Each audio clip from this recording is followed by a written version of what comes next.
heads. Do you know what this isn't? Brindlewood Bay. Last minute, we found out, and poor Navi is not feeling well, so she couldn't join us.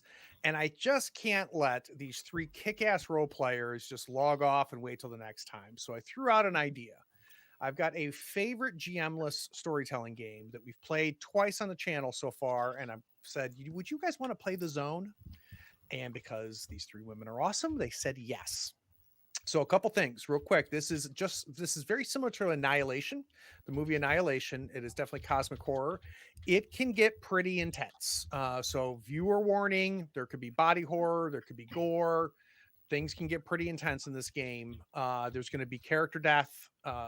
So this is a play to lose game, like so many others. It's also incredible. It's GMless, so all four of us will be playing, and we're going to be using the online version of this. There's a physical version that was fulfilled through Kickstarter.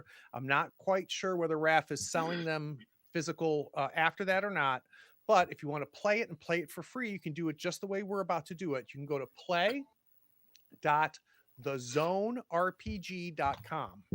That's play.thezonerpg.com. And you're going to go through this together. Now, here's what's cool. None of my three other players have played this before. It doesn't matter because the game steps us through it. So let's start off with the game's going to take about 2 to 3 hours to get through this. We'll probably take a break halfway in between. We do know each other, so we're not going to introduce each other, but I do want to know everybody's weird horror thing. So I think I want to start with you, Amy. What is your, when you think about like, I like this about horror, what is your weird horror thing? Oh, so I'm not really a horror fan. What I is the know horror? this What's is the horror movie crazy. you hate the least? Oh, I don't know, man. I pretty much hate all of them. But Really? You I hate like Jaws? suspense. Okay, so the Yeah. suspense. That's I good. like suspense. I like tension, that kind of what's gonna happen kind Yep. of thing. But How about you, I hate Gabe? What clowns. That everybody helps. does. How about you, babe? Um, Or like really. Perfect for this. I really like weird transformation movies. Like what? I like those. Like Annihilation is actually a movie that I love because it's just so disturbing to me, the not having control over your own body, or not Oh, so you having, like the body horror, yeah, like the I love it. Cronenberg, The Fly type The thing. Fly is such a, and I'm creeped out by them. Like, they disturb me on such a huge level, but I Yeah. can't help but love them. Anything Clive Barker with just bizarre, like, Yep. body weirdness, love it. How about you, Shadika? I love it all, so that makes this hard. But I want to say, um, Run the my gamut there. yes, like Don't like anything. everything. I like all of it. I want to say for me, peak, and it's not even weird horror. It's like so normal. But things like Hereditary, I think, is peak horror cinema.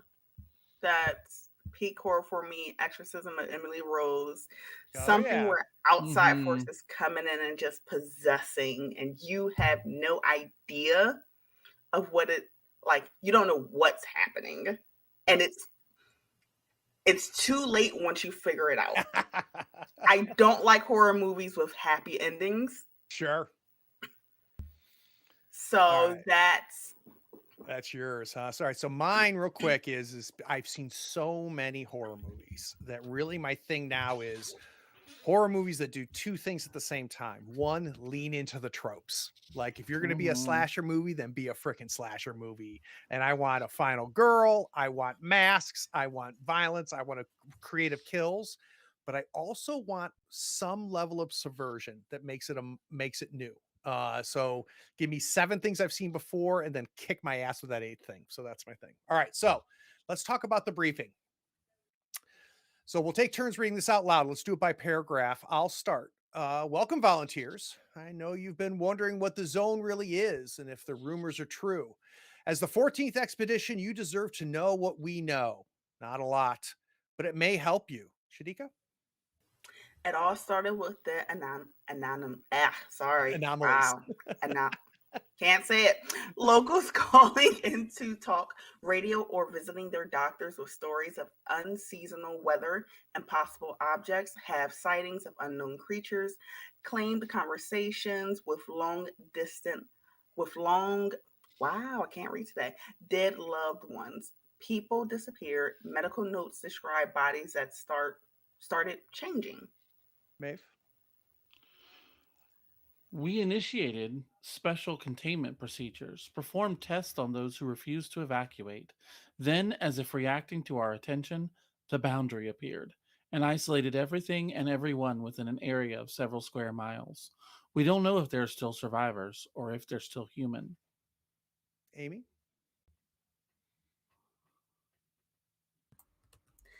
Well, since that moment, not a single expedition has returned. All lose contact minutes after leaving visual range. We're going on fragments, rumors, and occasional anomalies that seep beyond the boundary. We don't know what the zone wants or if it wants. It seems to be a mirror. It manifests whatever phobias, obsessions, and memories you bring into it. The zone brings them to life to test you. There are rumors that the zone can grant your deepest wish if it deems you worthy. Sensory readings show something incredibly powerful at its heart. Perhaps the only escape is the center itself. You are the 14th expedition. You will almost certainly not return. Good hunting, but prepare to die. The Federal Bureau of Coherence, without admitting liability, thanks you for accepting this mission. This is a storytelling collaborative game. We're telling a movie. The game is a series of scenes which we can choose to play in as much or as little detail as we want, describing or acting out what characters are doing. Scenes can be as short as a couple minutes, but usually 5 minutes or so. We will take turns being the director. There is no GM. We take turns as director, setting up and ending scenes, and all share a few key moments that everyone can trigger at any time to help the story along.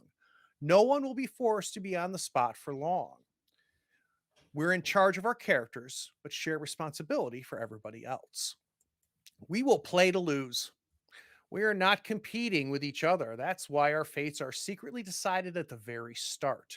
So we can focus on creating not so easy situations, which characters will always take the bait on and suffer the consequences. You know, those moments when you're yelling, "Don't go in there," or "Don't touch that" at your favorite horror film? That's this entire game. This is a board. It's the shared space, and unless explicitly stated otherwise, we can all see roughly the same thing on our screens.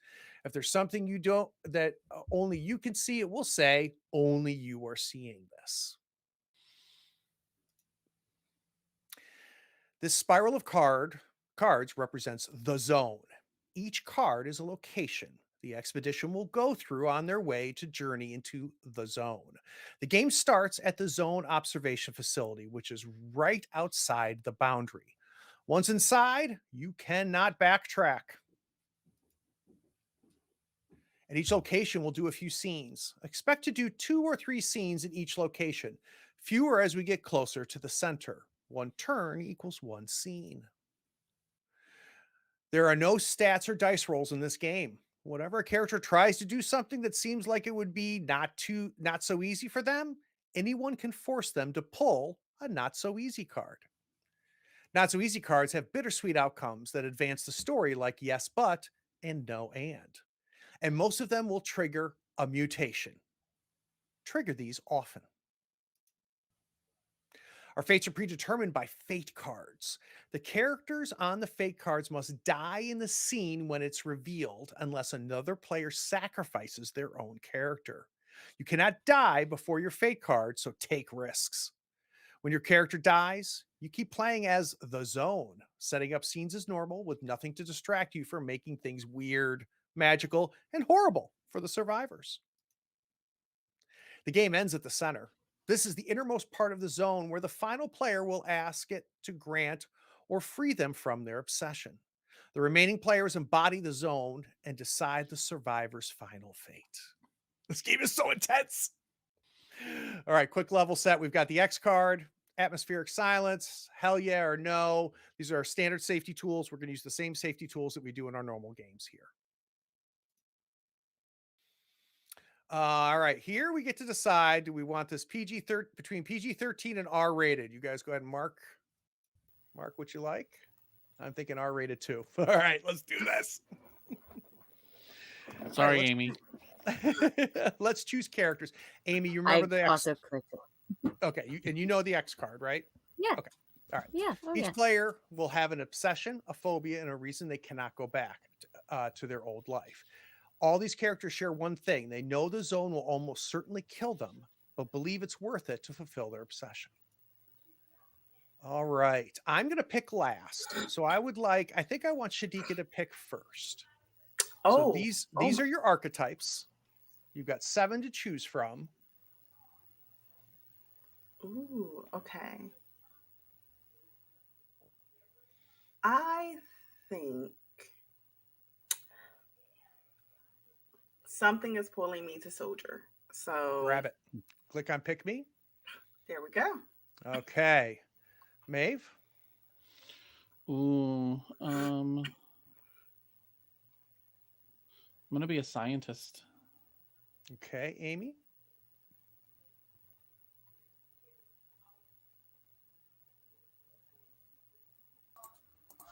Oh man, I'm gonna go with Chaplin. Yeah. All right. I think Yes. I'll go Keep with the everyone writer. alive. All right. So now you should get your screen. Now the people streaming are going to be able to see me filling out my character sheet. All of you have your own character sheet. Fill out the name of your character, your name, and then the character name, and then you have to pick it in a session and a phobia and a reason you can't go back. So my character's name is going to be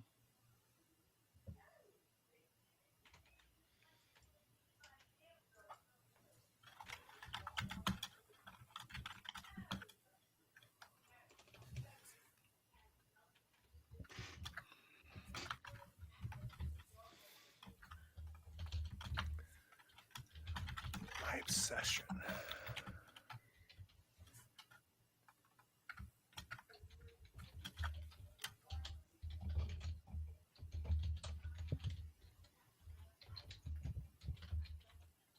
All right. I have a phobia.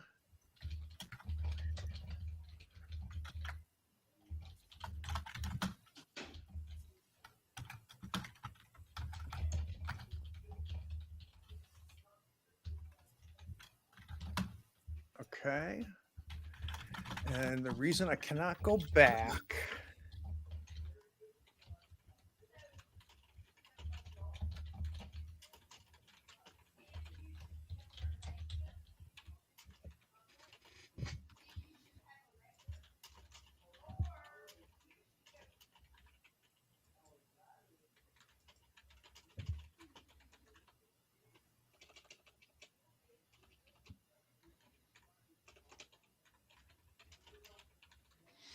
This is exciting. I'm so excited. Kind of nervous. It's gonna be... Right? All right. Got it. Finish editing. We're waiting for Amy, Deke, and Dika. Okay. Amy, take your time.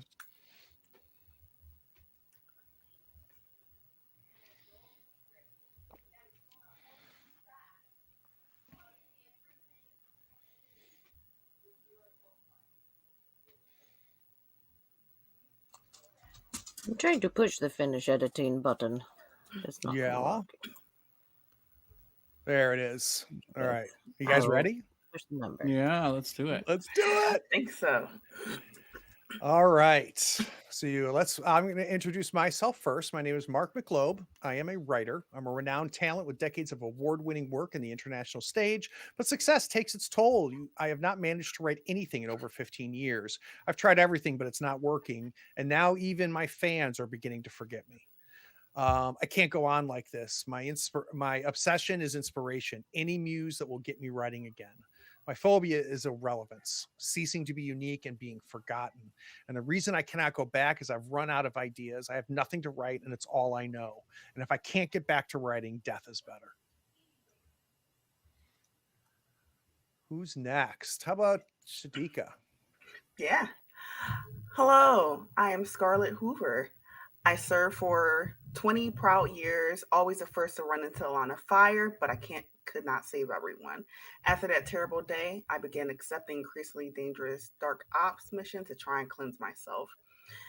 It still hunts me. I've done terrible things for the flag. I can't stop now. I'll do anything to protect the country I love. My obsession, be the strongest. They said I was weak, and I'll show them.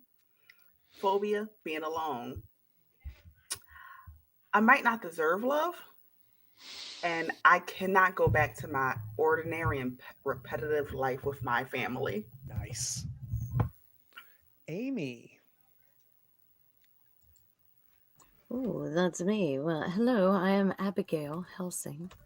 I was an army chaplain, strong in my faith, even amidst the grim horrors of war. On my return, I dutifully built a cozy and devoted congregation, even as my own faith started to unravel. When I was drafted by powerful organizations who believe the zone is divine, I could not say no. My obsession is faith. Can I hear the voice of God again?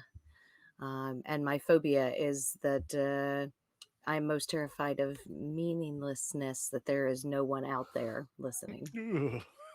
Mhm. And why can't you go back?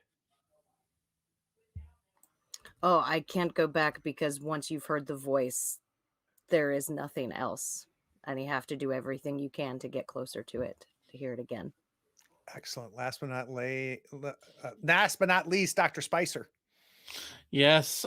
So I am Dr. Caitlin Spicer. I am a distinguished scientist responsible for a number of key breakthroughs in my early prolific career. But I follow my theories to be more creative fringes in the academic field. The I once dominated has now rejected me as a fraud and a huckster. So my role is to understand and explain the Zol, come up with scientific theories, try to understand and explain, take samples, lots of samples. My obsession is what you legacy being having a legacy that is that I'm proud to have, even if I don't live to see it. Phobia, terrified that there's something out there besides science, besides what we understand. The reason I cannot go back is because I am not actually Caitlin Spicer. I am her longtime lab assistant Margaret, and I snuck in and Oh, Caitlin's that's place. amazing. That's really good. Leave it up to Maeve. All right. Let's give there Sneak is back. There we go. Oh, we can't hear you though. Can you hear me now? We Yeah. can. Is Okay. everybody ready? And so our first director is going to be Amy, which just means you read cards. That's all it means, and set the scene. Okay. It's going to Have to be walk like, us oh through it. shit. Yep. All Okay. right. Yeah. So, Amy, you were randomly picked as the first director, although you can claim. Oh, there you go. You got it. Oh, sorry. Please go ahead. That's okay. I just clicked on the thing. Yep. You've got three potential locations. You get to choose Okay. which one you want.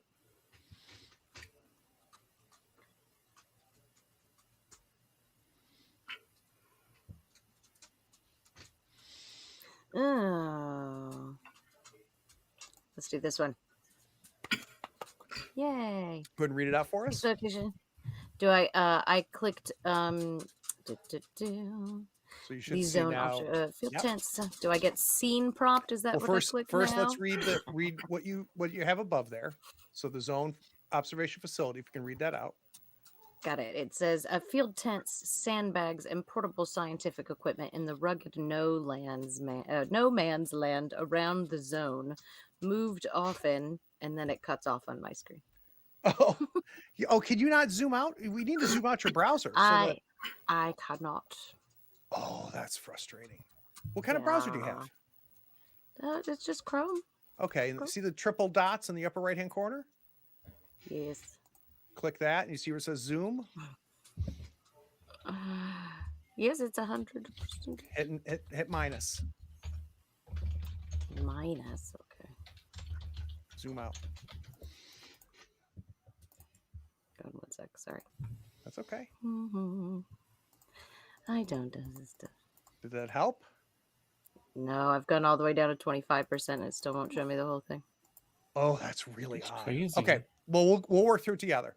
So next thing it says is get a scene prompt. So I'm going to go ahead. Can you Yes. click that? It looks like you're. I please- can. All right. So now you'll read this aloud, and this is the setup.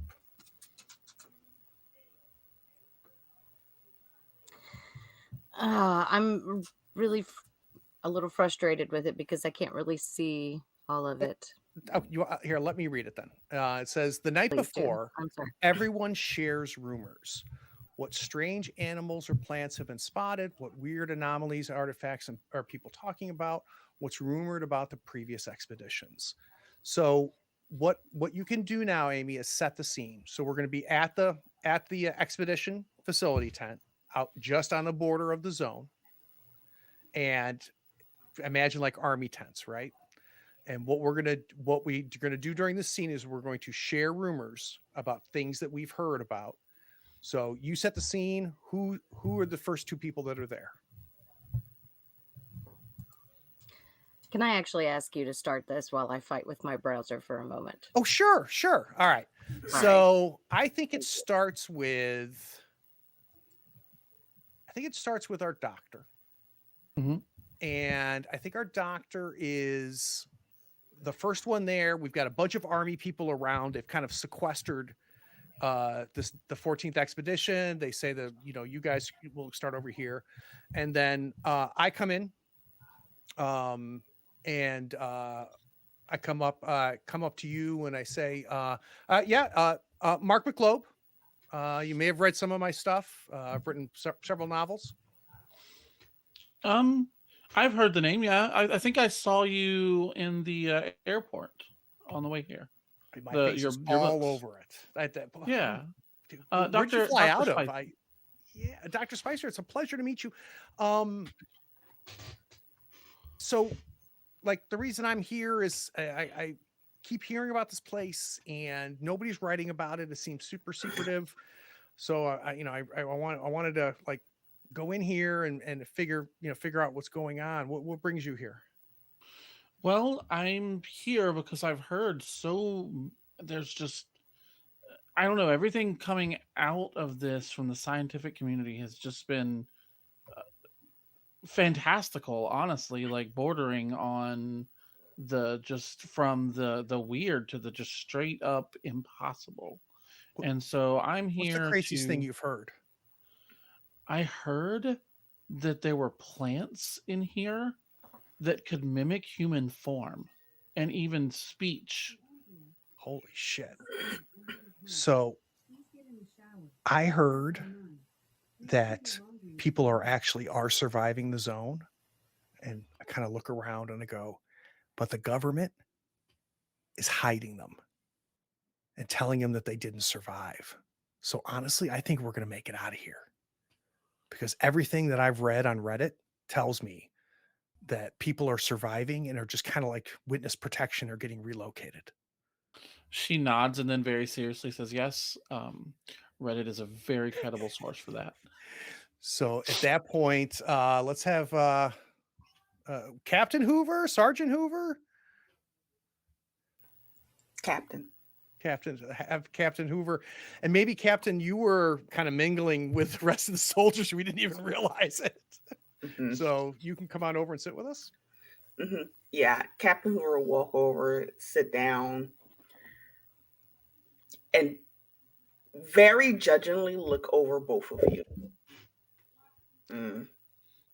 Are you leading us in this expedition? I am leading. Are you active duty? Yeah. Can you tell us anything about this place? Like any things you've learned or heard about? Yeah. Some real fucked up animals are going around eating scientists and writers, for a fact. She's kidding, right? I turn to you. Shit like that. I've not heard anything about that, but I mean, plant-shaped humans, carnivorous animals, like it all doesn't make sense and makes perfect sense at the same time. Amy, how you doing? You look frustrated. I am a little bit frustrated. I have this, I'm trying to not bug you with this while we're on live. That's okay. But Talk to I me. think there's like a tutorial or something on. It's got an end button on there.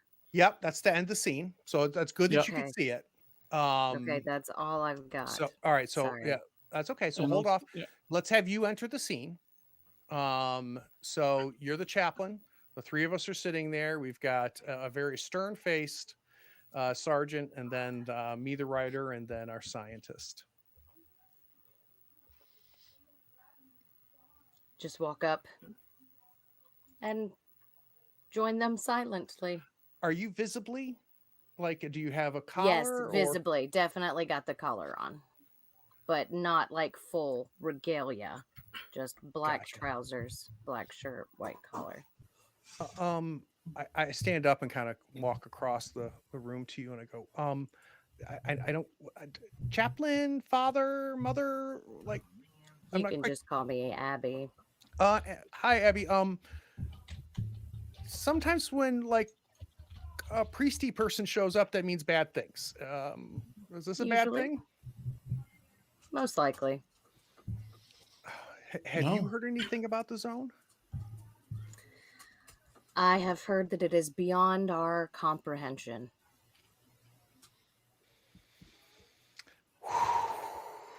All right, go ahead and claim the next scene, Maeve. That's me, yeah. Okay. So, yep, we have to move to the boundary. Time to enter the boundary. The crossing will be split into 3 short scenes, one for each of the key moves. Before we start the first scene, we'll do a quick overview of all 3 moves. So, read this example out loud. The expedition has entered a new location. As Jeff turns director, they're feeling sick. Not sure where to take the scene. Let's take stock. Presses the take stock button. The air smells like sugar. It's sickly but familiar, like a memory from the bureaucrat's childhood. Oh yeah, and there's weird glowing moths. On closer inspection, the moths we can see to be like plant leaves. Nice. Let's keep moving. These moths gave me an idea. I was thinking. So yeah, let me kind of help you with that. So what can happen is in a scene at any point, if you're the director and you're like, I really don't quite know how to set this up or do anything, you can hit that take stock button and we'll all help. Right, we'll all give a little detail about the scene and what's happening around. Perfect. The scene. Okay.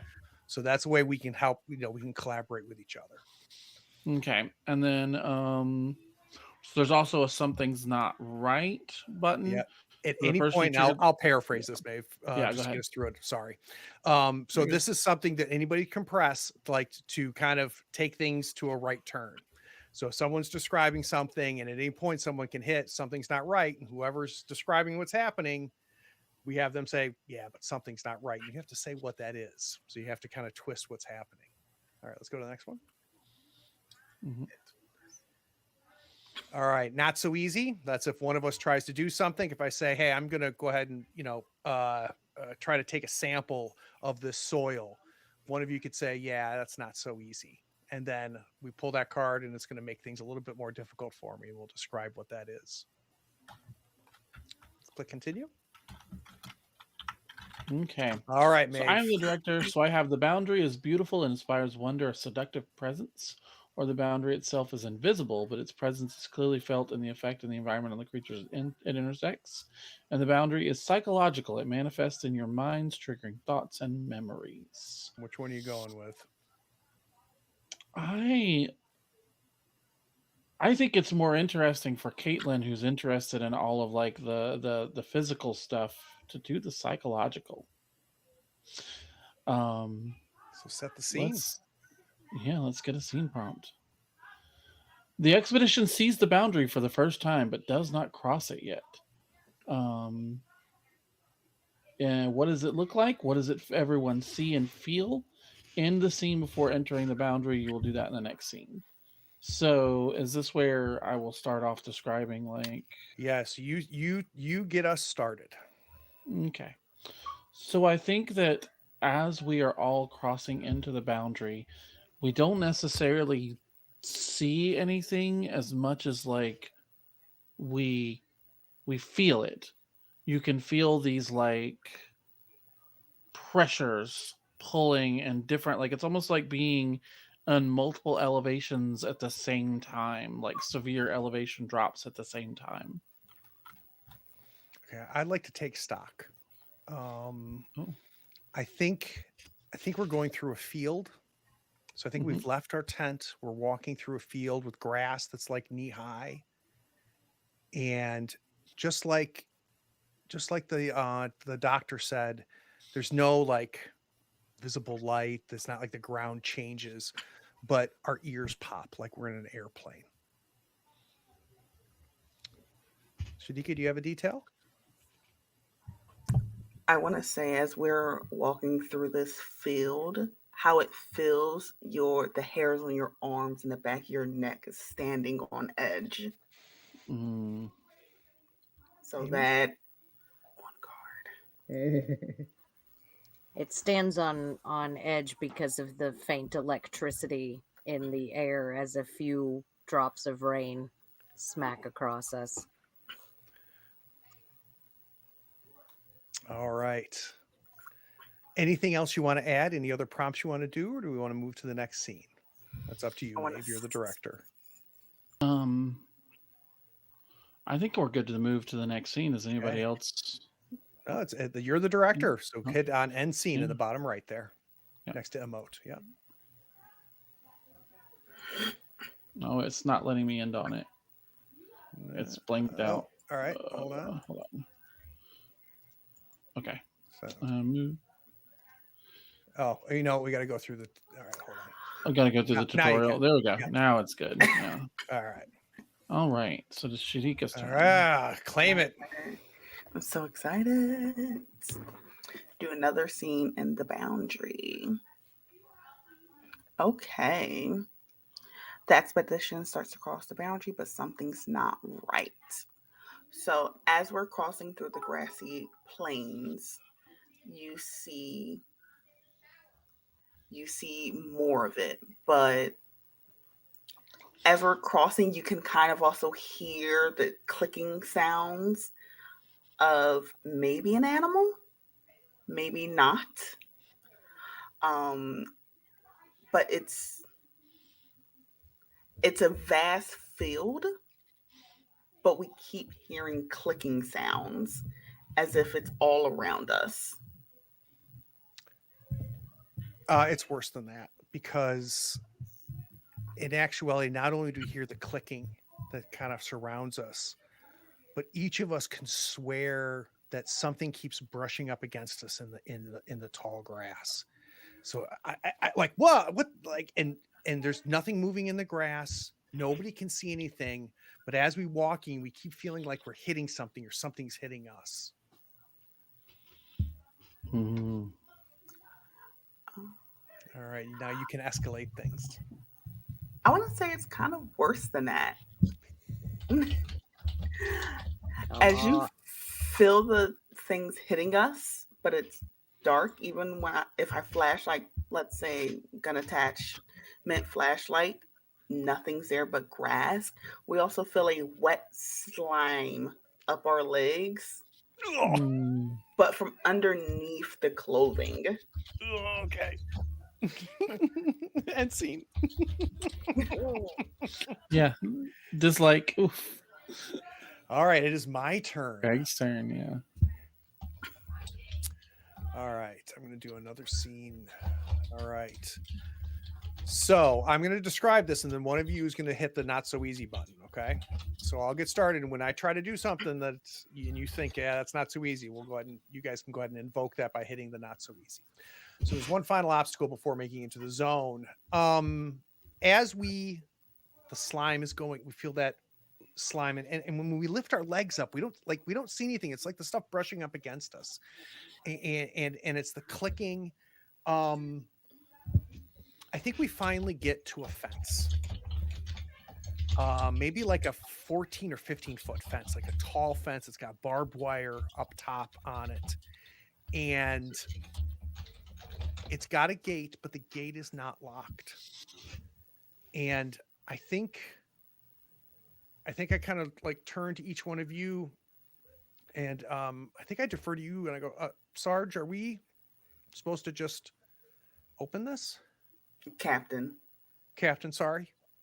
Mm-hmm. Well, it don't look that easy. All right. So as we get as we get kind of closer to the fence, we can see the small electrical pulses kind of running through it. Okay, so the person trying to do this thing restates what they want to do and then draws a not so easy card. All right, so I'm trying to open up the gate. Mm-hmm. I'm going to draw my card, and I get a yes and. So I do get to open the gate, but in a small but noticeable way, I get mutated. So I take the latch and I open up the latch on the gate, and and I'm having a hard time with it because it's got rusted, right? It's got kind of that orange and yellow Pantene kind of rust around all of the hinges on the gate, and I like break it up, and it finally opens up, and I look at the palm of my hand and I show it to all of you,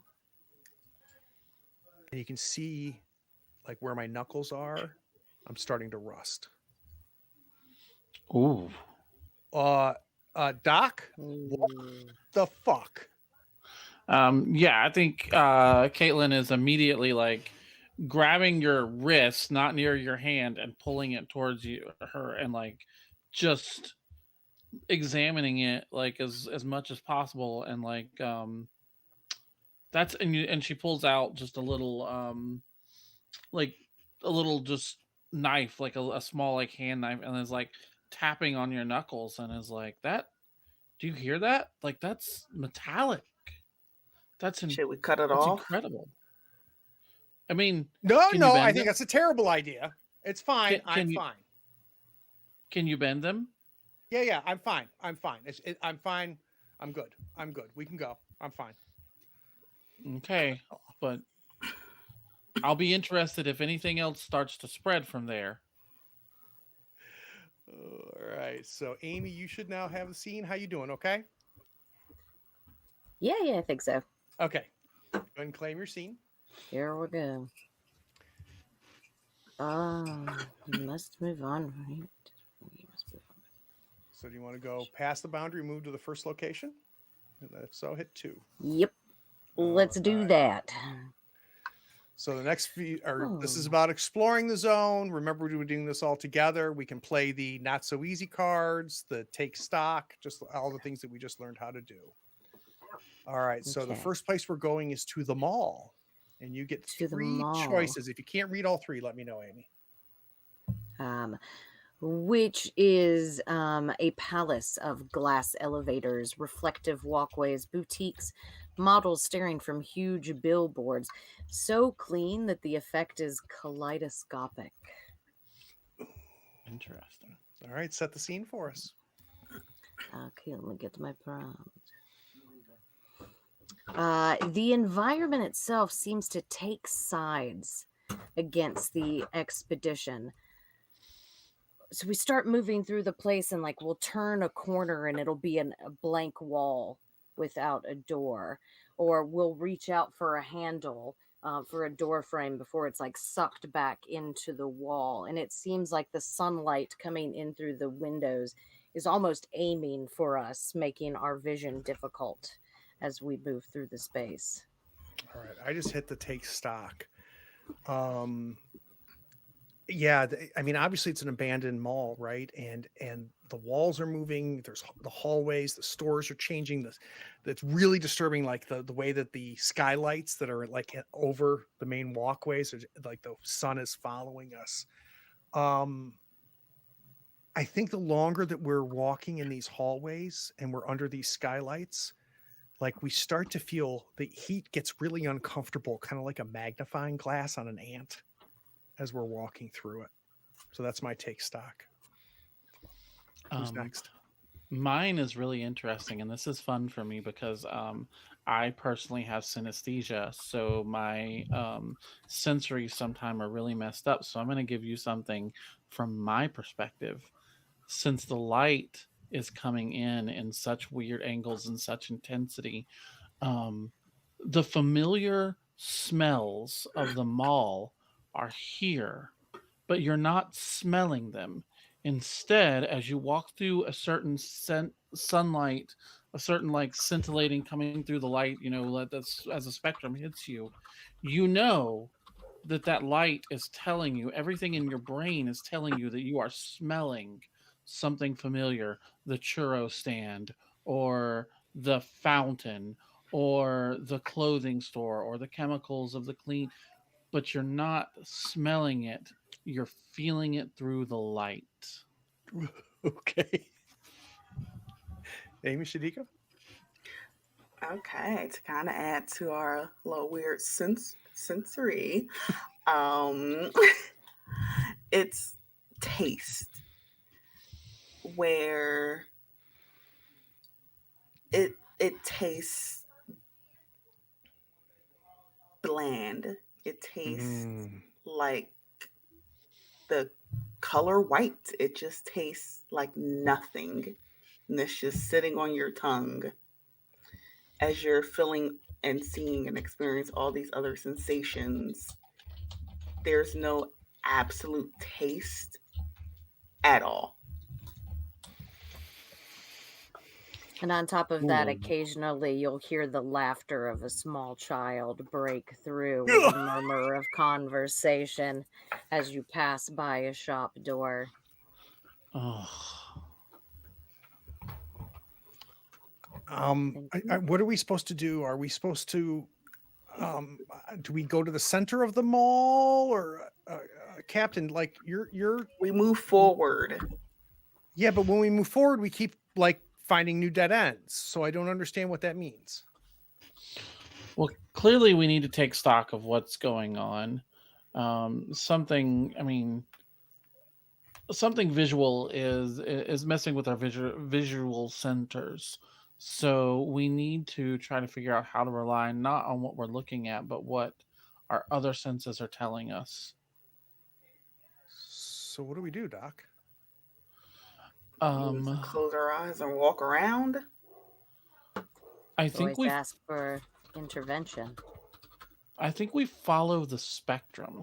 Notice how, like, as the light is coming through, you can see like the different spectrums, like a rainbow, like you normally can through certain lights. I'm wondering if we can't use those different parts of the spectrum to get to the places that we need to go, such as following like only the blue spectrum or only the red spectrum. Maybe there's a pattern to it. Abby, do you know what the hell she's talking about? Divine spectrum, of course. Okay, I see where we're going right now. Follow one of the little lights that you're seeing. Right, come on, I'll show you. And she I begins got to your like back. We'll follow she you, Doc. begins she begins to start moving, like specifically moving from like one pattern of colors to the next, sort of like following the spectrum patterns, like the rainbow patterns along, not touching anywhere where like light spectrum doesn't hit, like where it's just white light. She doesn't touch. She's kind of like effectively like following the rainbow of colors. And she's not really paying attention to the what's around her. She's paying attention to the floor and the lights. So she is probably not noticing anything else going on. Don't worry, I got your eyes. All right, so doesn't look like anybody's going to click any something's not right or not so easy. So what you can do as the director, Amy, is you can keep us moving forward or you can end the scene. Yep, so I'm going to be whispering a couple of Our Fathers under my breath, following behind the science lady when we spot a parking lot through a bank of doors on the other side. So I'll end it. All right. Claim it, Maeve. On my turn. Do you want to do another scene in the mall or move to the village? I think I want to do one more scene in the mall. I think I want to see where we get. So, something helps a character see the true potential of mutation. What mutation? So the prompt is, what if this mutation was 10 times stronger? So it looks like I'm the only one that's mutated so far. So go Sorry, for it, Craig. Doc. I like that. Yep. So I guess the prompt is like meant for me to like Well, start. it's really for all of us, right? So let's Okay. Mhm. here's where we left off. Is we are now finally have looked like we're still inside the mall, but we see the parking lot. So you're the director. You kind of set the scene for us, and then all four of us contribute.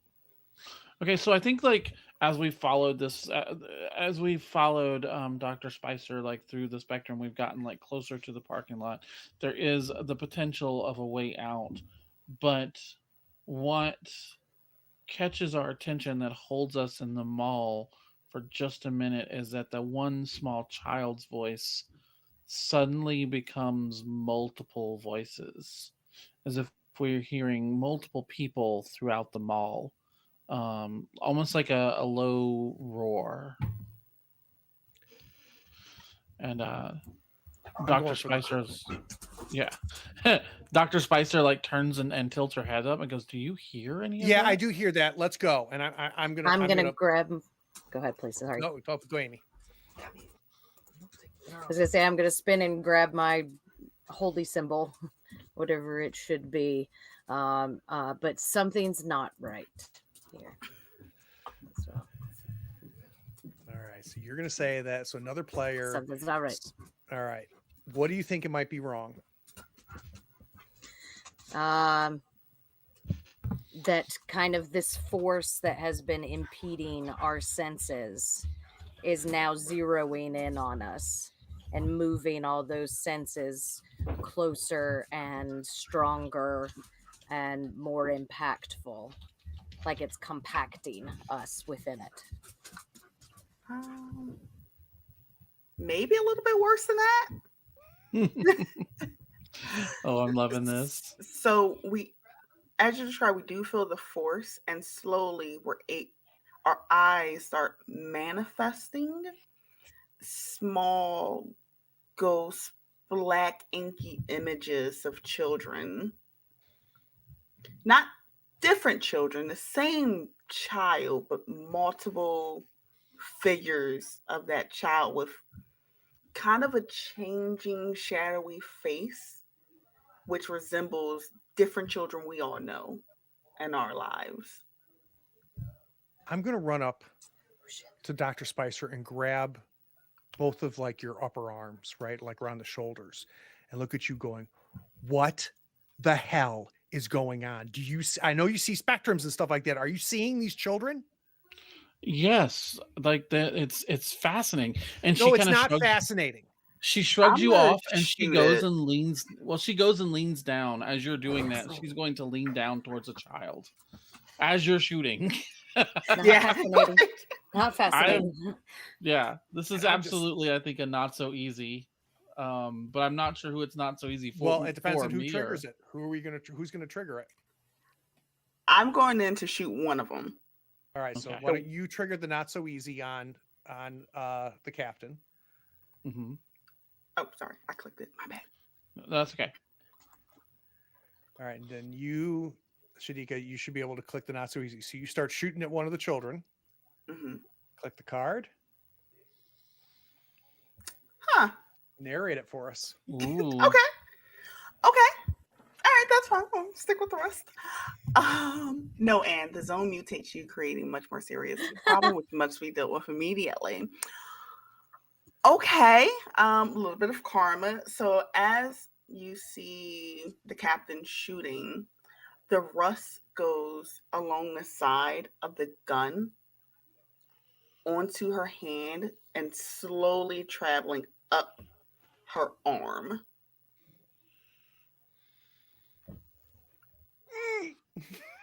Oof.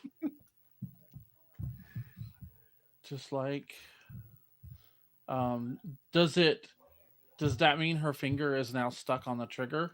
Finger Just stuck on the firing? trigger. Oh my god. Oh my gosh. Okay. You're just emptying the clip. Mhm. Yeah. Oh my god. Yeah, so I think Dr. Spicer goes from going to examine the child to diving, right? Yeah, I'm on like the 'cause ground. bullets, yeah.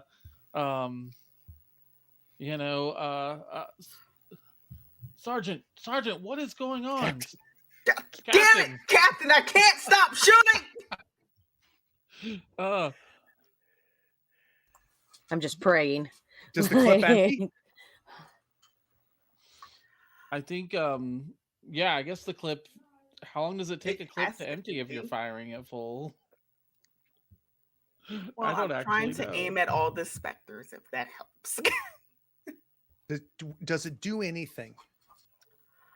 I want to say it's breaking the glass that's around us, threatening to Mm. have it shatter down onto us. Yes, we all kind of duck and cover. I'm gonna start Mhm. army crawling through the glass to try to get the hell out of here. I'm heading towards the Yeah, parking I'm lot. gonna help pull you up as I'm shoving my way out the broken window. I'm gonna be walking backwards as I'm shooting till it empties out, so I don't hit my charges. Yeah, and Doctor's supplies then are this way. yeah, Caitlin lingers for just a moment at one of these children. Like she really, really, really wants to like just touch it. Um, and I imagine her fingers are very close to this like child as at the last minute, as the captain moves past her, she just pulls away and runs. All right, Do we want to director. end the scene? I think It's we'll up to end you. the You're Toss the scene. across the director. Yeah, parking lot. yeah. All Let's right, go, Dika. Oh, Shadika. it's my turn. I'm so excited. Woo! Okay, Okay. I'm gonna leave them all. We are going to move on to the village. So Ooh. narrate us on the way to the village. Give us a little montage there, and then you tell us what this village is like of the three choices.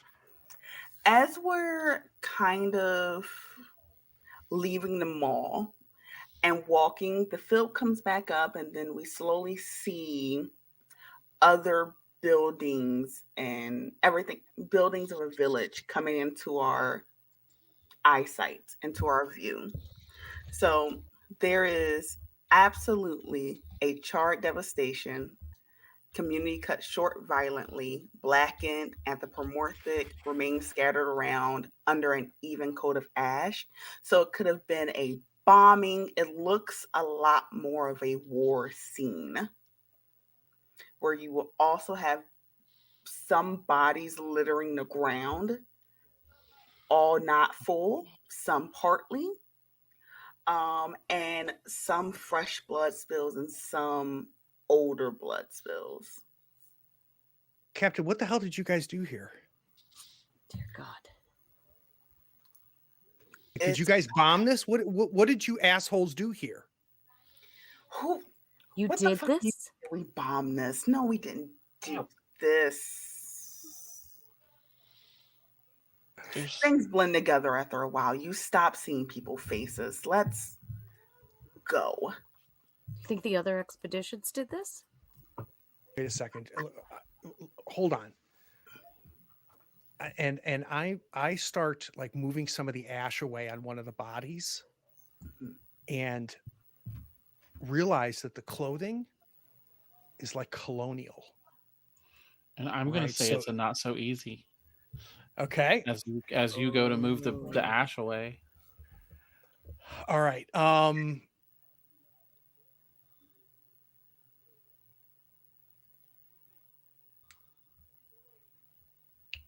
I am pulling the ash away and realizing that this person's not wearing like modern clothing. I think I expected them to be wearing like army fatigues or something, right? And like they have like that the pilgrim Got a little- styled coif and the jacket, and I look at the fingernails and I'm like, oh my God. And as I try to pull the ash away, I get a glimpse of this, and then it covers with ash again. And I Oh. push it away again, and I just can't get the ash away. But I stand up and I go like this with my hands because it's all covered in ash. And I say, I don't know who these people are when they died, but it's gone. And I show you my hand, and all the rust that was on my palm of my hand from the gate is gone. Ooh. This is a blessing. Yeah, I don't Caitlin believe in that stuff, but I agree. You I try to should. put the ash on my hand, and it does not work. Yeah. This was meant for you. So, as we're all kind of like having a realization, like, all right, something good happened, we hear that clicking sound again. Oh. Is this where we click a something's not right? You do whatever we want, right? So Deacon can keep Right. describing things. We can come in with a take stock. Something's not right. Not so easy. Keep going, Deacon. I want to say, Yeah, and you keep hear going. that clicking sound, and it's not close yet, but you hear it getting closer, closer, closer. E- We Except need that to it's move. worse than that. It's worse than that because that clicking sound is coming from underneath us. We gotta fucking go. And We need to as go you are, now. yeah, as we say that, suddenly the ground below us starts to crumble around us and pull down these almost like have you ever seen an antlion trap? Mm-hmm. Yeah, suddenly the ground becomes just sandy and all the remains get sucked down, and we are at the edge of a giant a minefield of antlion traps. Oh, it's worse than that, though. We're on opposite sides of that trap. Oh, So I'm able to grab onto what I now realize is like an old timey well, right? Like an old timey pump well, Okay. like you would see like in colonial times. I grab onto it and I reach down and I grab someone else's hand. I don't know who's on the side with me. Whose hand do I grab? probably mine. So I grab your hand, Dr. Spicer, and I say, I've got a hold on this. I'm going to pull you up. And I just start to pull you up. And I look over across on the other side of the trap and I see the sergeant and I see Abby. What's happening? Captain. So as we start to kind of fall in, I see myself grabbing onto part of a building, maybe a door hinge, and grabbing the chaplain's the back of their like shirt collar to kind of pull them back. Choking motion, but Let me go. Like, stop. I'm fine. And I'll pull myself up next to you as well. Let go. It's very disrespectful. you almost died. Yeah, I was fine. And I think what we're realizing is that there's this area right in the center of this burned village where the sand trap started to form. And it doesn't expand like it normally would, like something's collapsing a bonus. We hear the clicking noise. We thought it was coming from below us, but now I think we hear it in our heads. And we realize it's omnidirectional. And what's really nutty is that all of the bodies are attracted like a magnet, like a gravity well. So we're seeing all these burned, charred bodies just start to fall and get drawn into this hole. I think that we need to move as quick as possible before we join those bodies. I agree. And I pull us both all the way up. We're going to have to go around. Yeah, we are. Don't go anywhere. We're as long as this doesn't get any bigger, we're staying right here. All right. So We'll DK, find you a can way keep to us stay. going or end the scene. I want to say we're going to go around successfully in case someone stops it, getting to the next scene. All right. Ooh, it's mine. Okay. All right, I'm getting this now. Last one before we break. I think we set up a campfire. I think that after the stress of all of that, we get to maybe just to the edge of the village and we set up a campfire. So I'm going to move us to the campfire.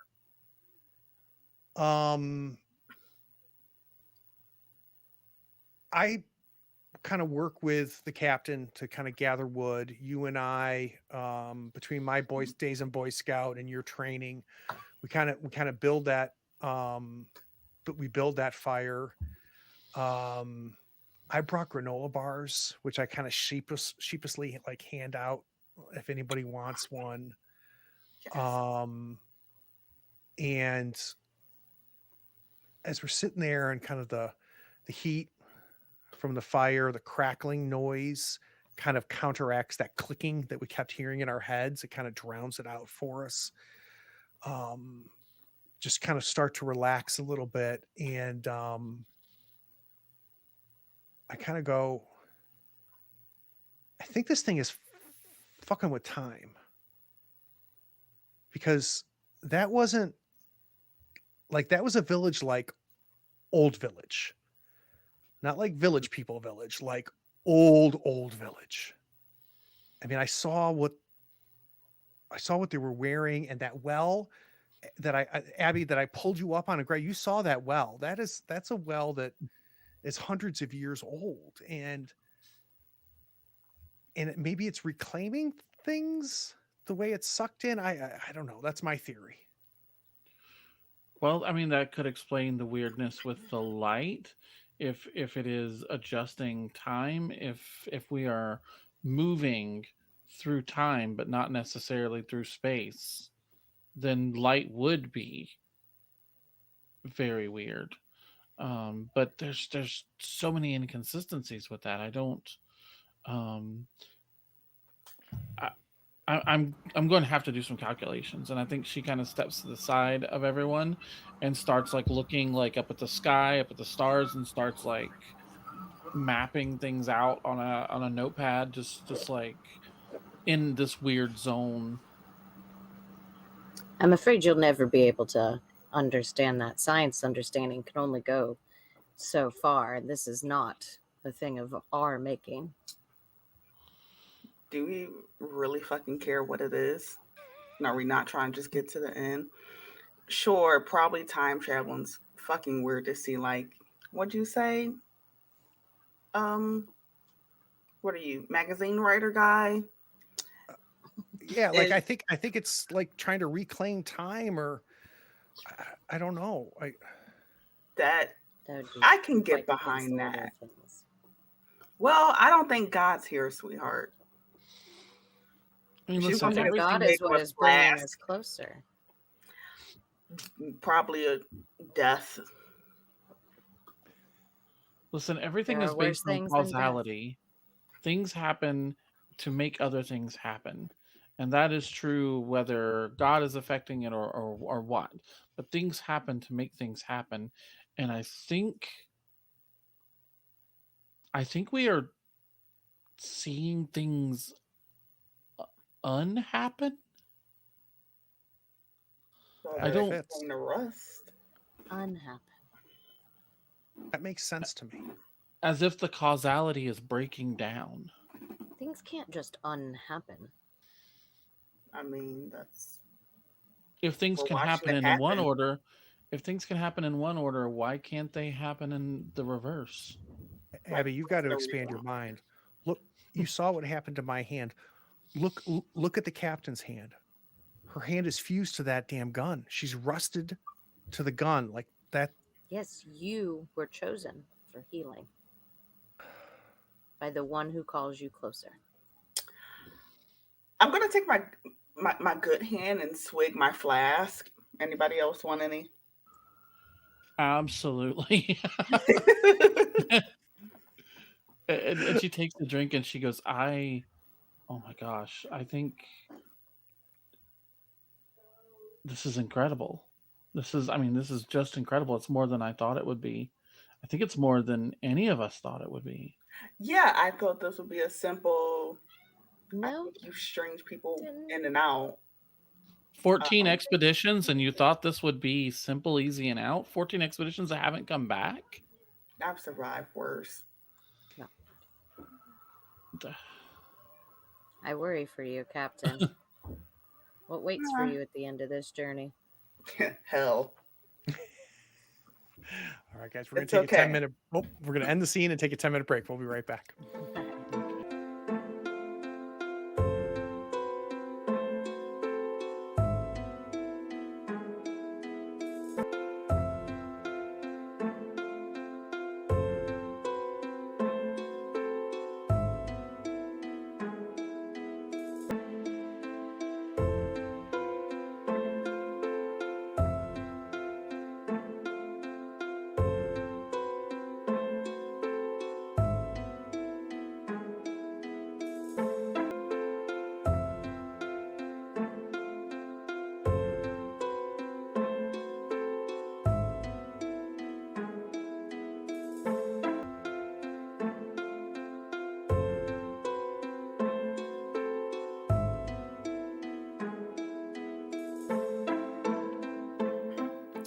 are back. So the campfire kind of marks the halfway point in this game. If you remember the spiral that's laid out, and when you have the physical game, you have like the actual physical cards and everything. It's really pretty amazing. The art is incredible. The site, I love that the site's free, but the full experience, I think you have to see what Raph did with this game. The production value is absolutely unbelievable. But as we laid the spiral down, you should have noticed there's 4 fate cards that were face down. There's one for each of us. It determines the order in which we die. Only one of us is going to make it to the very end, and you're going to start seeing us dying as we go to start playing. So I'm going to end this scene. And Amy, it is yours to claim if you want it. Ooh, I do. Move to the military base. If And I these can click on it. locations. No, not the emo button. Yeah. So all of these locations. Oh, you need me to click on it for you, Ames? Nope, I got it. Oh, I'm sorry. You got it. All right. Oh, so all right. So here's what happens. The first card flipped over on the military base, ironically, was the captain. Now, the captain must die in the coming scene unless one of us clicks number 2 and claims it for her.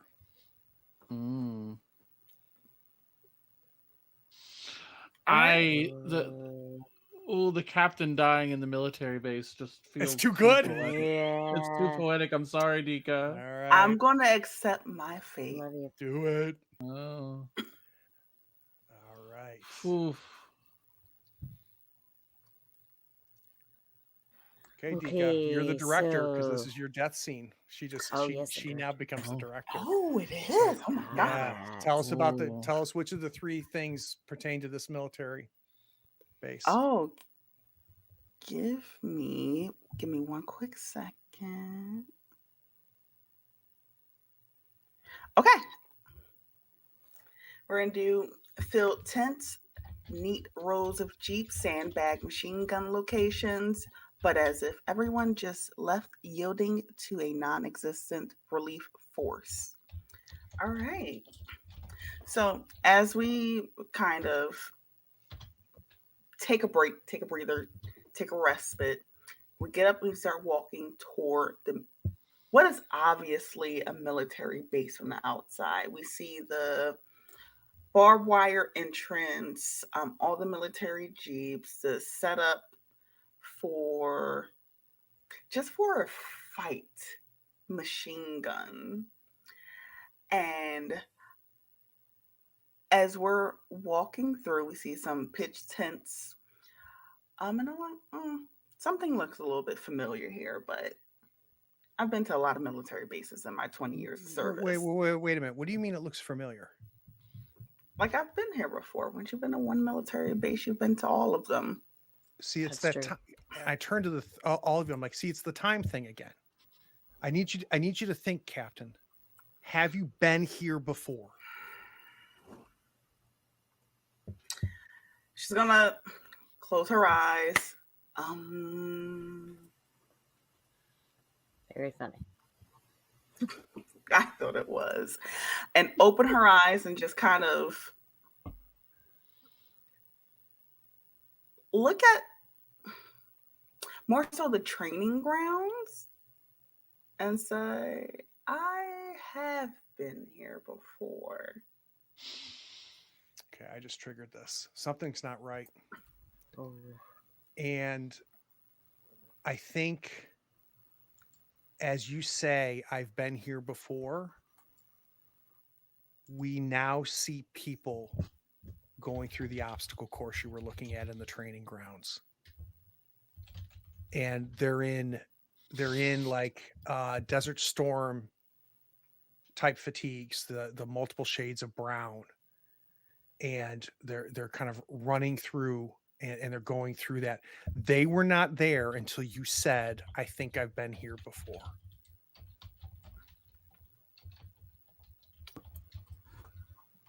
Oh, but it's worse than that.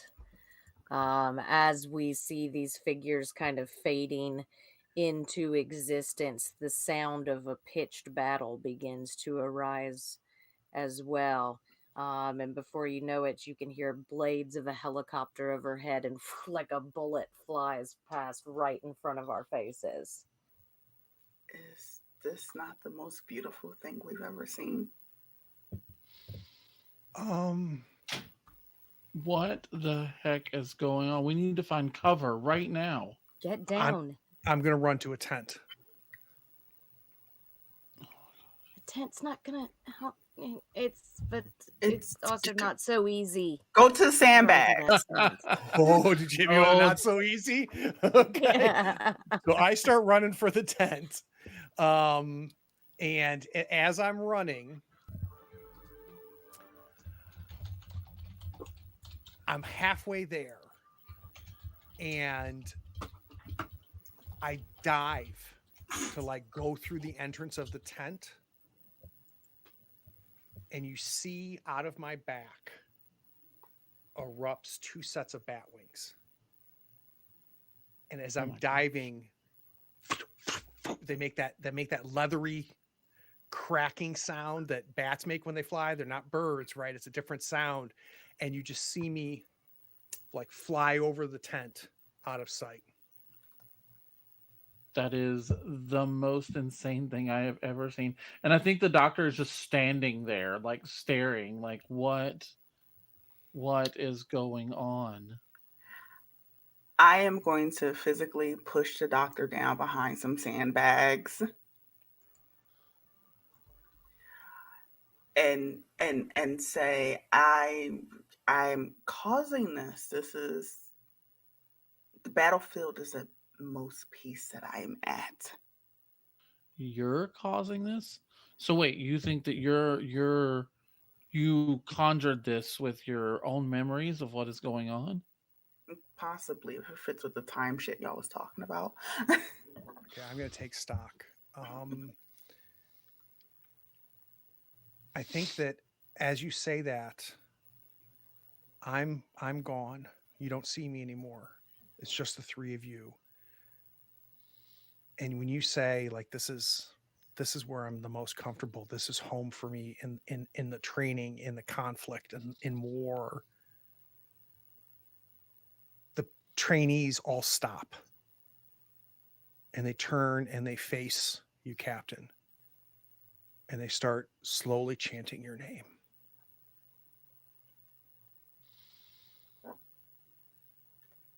Giant full-fledged smile on my face. And I think you can hear the sounds of like the camp speakers, the base speakers, someone shouting out what time it is, shouting out orders in like a very muffled way, but you can tell it's definitely from like those giant, like the bass speakers. Tears falls down my face and I get up and start walking toward the trainees. I'm going to step in front of you. Captain, you need to stop this. Ooh. I Amy, just it's triggered a not so easy. easy on you, Amy. Oh, okay. So what you'll do here is you'll restate up to where you stopped, and then you'll click the yellow button, and it'll tell you whether you're successful. So you go up to the captain and do what now? I step in front of her and I say, Captain, you need to stop this. Ah, okay. Yes, but the zone mutates you in a shocking way. As I'm reaching out to you, I'm also like grasping my holy symbol, which turns to rust in my hand and begins to crumple away as the rust like spreads up my arm. But I straight ignore it. You need to stop this.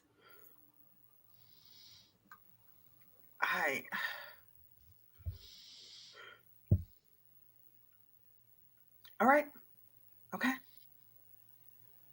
Right, fine. We have a mission. That's fine. Can you turn it off? Like if you forcibly say, or if you force yourself to stop, like can you turn it off? Like if you can, that's incredible. Come back, Captain. Can I do it not so easy to myself? Oh yeah. Uh, So so say what you're trying to do. so I would like to try and think of happy moments that's outside of war and combat. Maybe her actual family. It's hard. All right. Don't trigger enjoy it. any of that. And Okay. mumble comforting words. Not in the gunfire, not in the gunfire. And not so. The zone mutates everyone in the expedition. So you're trying to think of your family. Okay. I'm trying to think of my family and it just doesn't work. Just flashes comes back to being in basic, being on the first mission, being with people that's closer than blood ever could when you're in mud, shit, piss, and death. Like, this is my family. And as she's thinking this and trying to tune her thinking, it's not working. And that gun that's attached to her hand just fuses even more until the arm is now an augmented gun. And everyone else is slightly feeling that rust on different parts of their bodies as well. You start hearing the flapping of my wings as I come back from where I vanished, right? So I come back over that horizon, over the tent, and I come and you can see now that I've got the rust on both of my hands. I'm swooping down as I'm flying and I'm grabbing the captain by both shoulders and I'm yelling, "It's her. She's the reason this is all happening." And I'm lifting you up off the ground. Captain, you've got to stop this. You're going to turn us all. I can't. I don't think it's that easy, Craig. Okay. Trigger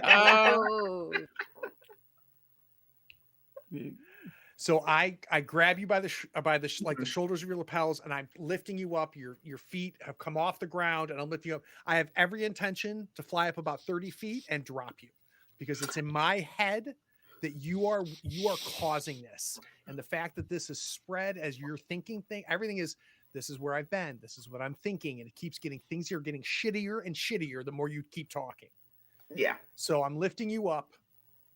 I get up to about 20, 30 feet. And I let go. And as I let go, the wings crumble away like rust, but I'm still flying. And I just start to gently float down to the ground. My body smacks to the ground. Don't look at her. Just don't look. What? You didn't have to do that. We could have. Yes, he did. I did. But I had to. So Dika, you now claim your fate. All right. So I just click die and end scene. Yep. All right.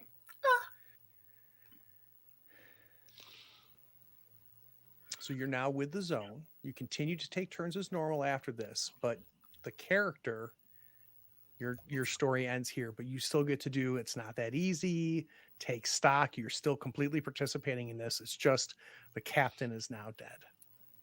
Okay. And I get a free, it's not so easy card to use a final judgment. All right. Ooh. All right. Oh, So once your character dies, you transition to embodying the zone. You still take normal turns as the director, use all the moves and so on, but now is the chance to focus on fully creating the weird, magical, and horrible situations that for the remaining players. Check on their obsessions and phobias. You can incorporate them in the scene. Remember, we can always click on each other's characters below to remind ourselves about each other. All right, Maeve. Oh, somebody else's fate is going to show up here as well because we're going to move to the bureau. Oh. And this is yours to accept, Amy. That's in me. Accept my fate. Oh, the bureau. Let's move into the bureau. yeah. Okay. Oh yeah, you're now in charge. Yep, she's the director. She's gonna Okay. set the scene for us. Well, let's do shit. There's so many cool ones. I like fancy pants stuff. So, an infamous white elephant, marble columns, vaulting ceilings, and mahogany paneling give false elegance to a mayor's extravagance. Someone tries to break away on their own. Set the scene. Okay.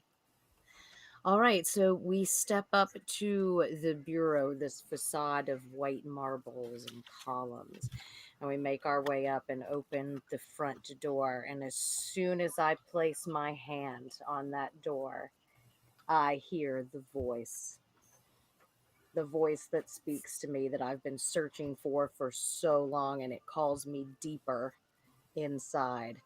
And leaving the two of you behind, I book it into the depths. Something's not right. Something's not right. You hear the voice and you start taking off, and as you're running, the voice changes. So it's this booming divine voice that and it's saying to you passages from the Bible, Psalms from the Bible. And it slowly starts to change. The voice in your head changes and morphs. None of us else hear this. It starts to change and morph back into the child's voice from the mall. And it's worse than that because there is now blood streaming from your ears, making it hard for you to hear anything else. Ignoring all of that, and turning over my thoughts about it was the voice and then it is the child's voice. They're one and the same. It has been God the whole time, pushing us this entire time. And I am going to keep following it until it pulls me deep into the library. Mark, what the heck? Where is she going? I don't know. But either we stand here and let it happen, or I'm going, and I'm going to start running. Okay. And yeah, we both follow, but I'm going to click. It's not so easy for us to follow. So you and I start running after her, right? And we're headed towards this library. This is not typical for me. This is, I think normally what I would do is run away from things like this, but for some reason I'm drawn to you, Abby, and we've already lost somebody and it was my fault. So I think the guilt of the murder that I just did gets me. So I start running towards the library with the doctor right behind me, and with the intention of trying to stop you. I then turn to you, Doc. I stop running. I turn to you and I go, this is it. This is the story. This is the story I'm going to write. I'm going to write about the four of us. How the captain came into the zone and found happiness. It found where she was the most happy, and we left her here in the zone, and now we're going to stop now, and we're going to let this chaplain do the same. She wants to hear the voice of God, and that's what she can hear. Do you understand what I'm saying, Doctor? And Caitlin, Like, Caitlin looks at you and goes, "Wait, the part about the chaplain makes sense, but who? It's just the three of us." no, I wrote it down, and I pull out my notebook, and I don't have the captain's name on there. But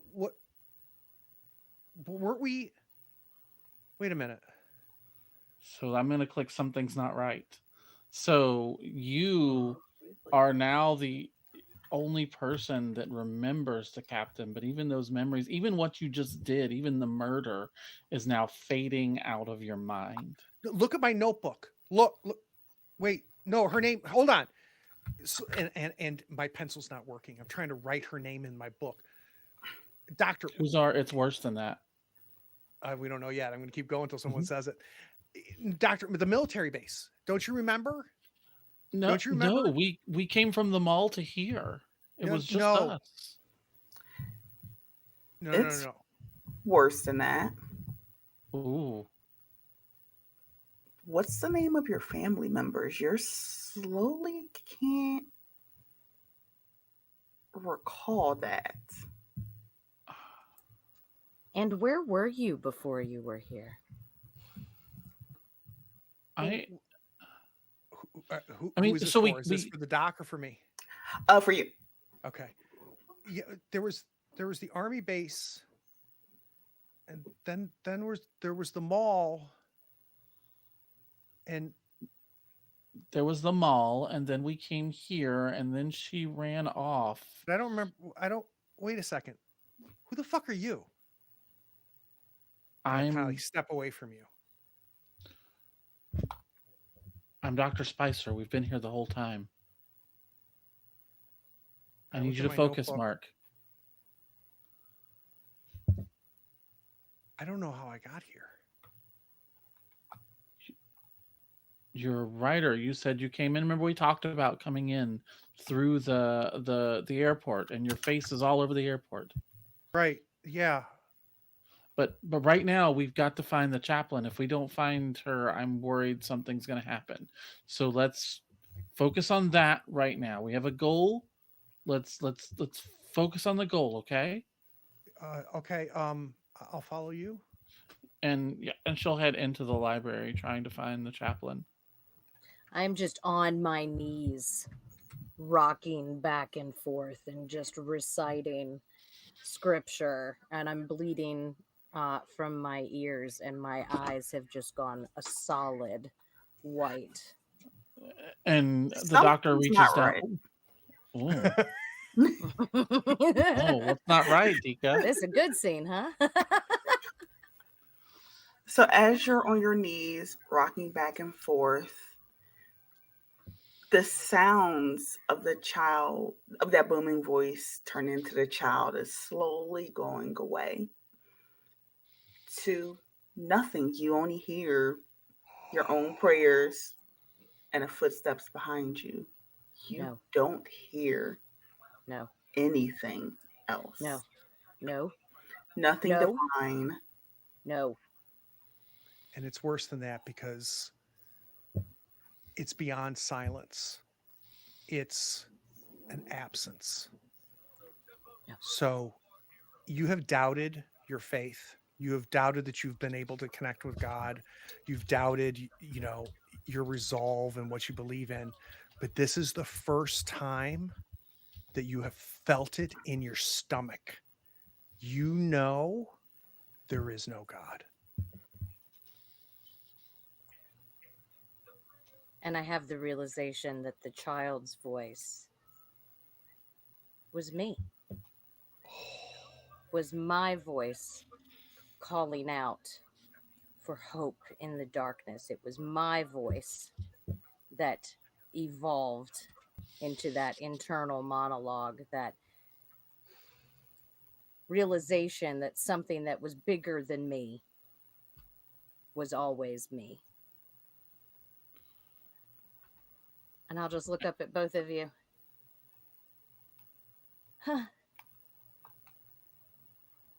And I pull my service revolver and put it It's not against that my temple. easy. Oh! So you pull your service revolver, click the yellow button. Ah.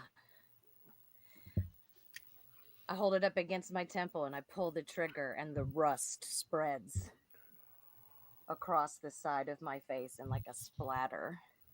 It spreads all the way across, wrapping around my head. And And I I look just down at my hands, and I see the rust is returning on my hands. I think that Caitlin goes to grab Abby and pull her away from the gun. Just trying to her best to separate the gun from her head. Abby, we need you. We need you to help us finish this. Oh, something's not right. something's not right. With the gunshot and the rust hitting Abby's face, it's consuming her face. Like eating into her skin. Mm-hmm. It's worse than that because it feels amazing. No pain. Oh. And I'll just smile as it continues to consume me and eventually fall into rusty bits on the library floor.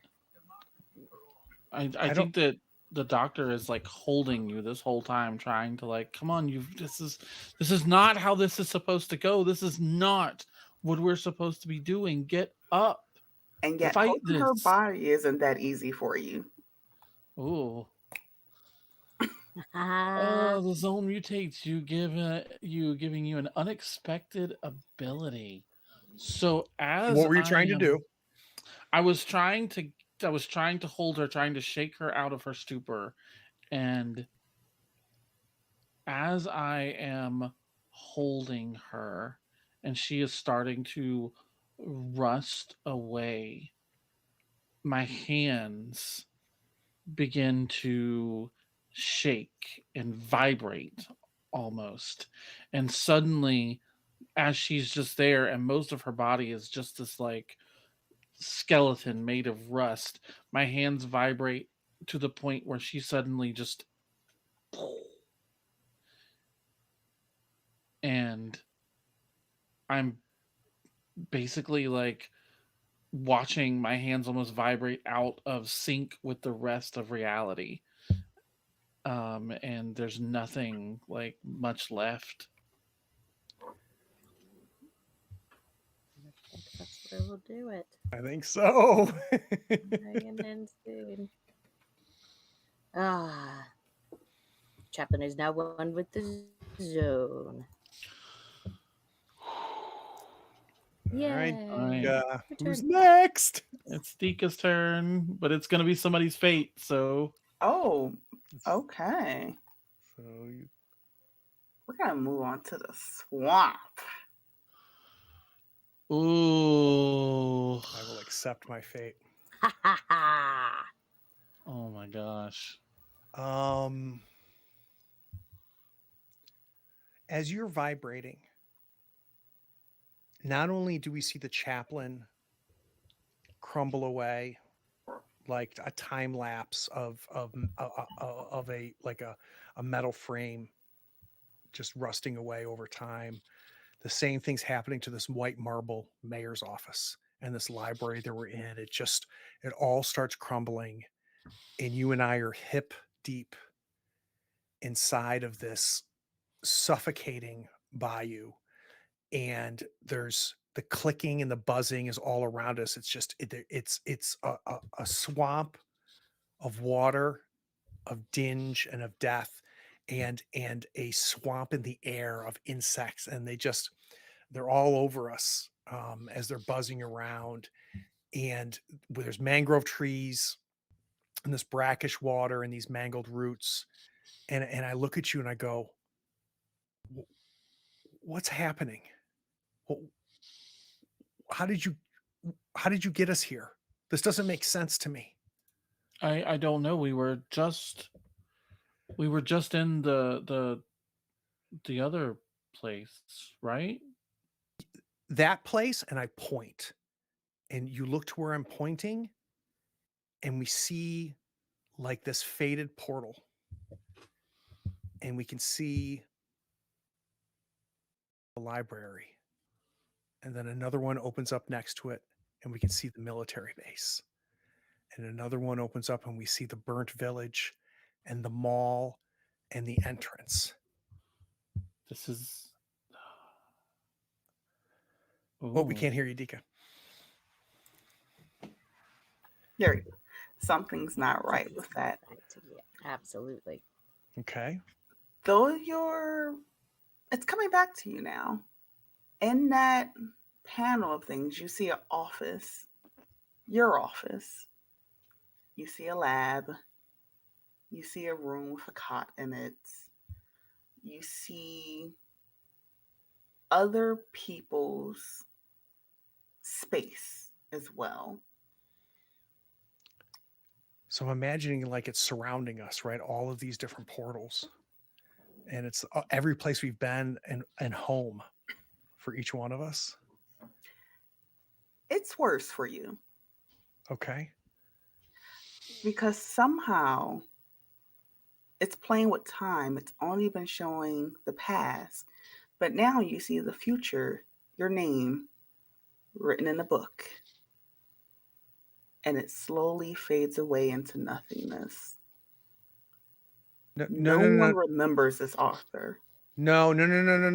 That's not. No. I got to go back. I wrote that book. I got to go back. Of like a library shelf as well, author name after author name, and you search for yours alphabetically. No. It was here. I wrote it. I want a goddamn. I want a Peabody, for crying out loud. It's got to be here somewhere. And I'm like at the edge of this portal going through that library that we just came from. And I'm frantically looking for my book. I think Dr. Spicer just suddenly goes, enough. We've got to keep going. We can't stay here. This is we're in a swamp. No, we're not. This is the epicenter. You go where you want. I've got to find my book, and if I don't find my book, then I'm going over there. And I point to where my office was. I'm going to go back there. I'm going to rewrite it, and then I'll win the Peabody again. She goes to grab him. You can't leave me alone here. It's not that easy to grab him. Oh, okay. What happens? Yes, but your success has a dangerous unintended consequences for the entire expedition. So you do grab me. As I grab you, there is a shape that suddenly explodes out of the water. We don't get a much chance to see it, but it's huge, and it just barely misses us as something monstrous, and you hear the sound of jaws snapping closed very close to us. But that's not what I see. Oh. What I see is me writing again. And I start walking towards this thing. No, what are you doing? Get back here. It's okay.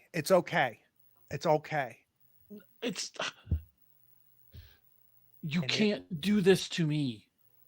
The brackish water comes up as this beast comes down and swallows me whole.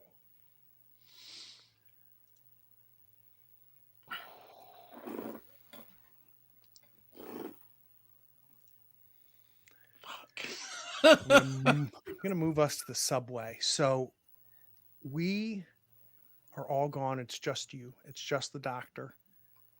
As soon as that thing in the swamp consumes me, you start vibrating again. And everything starts crumbling away again. And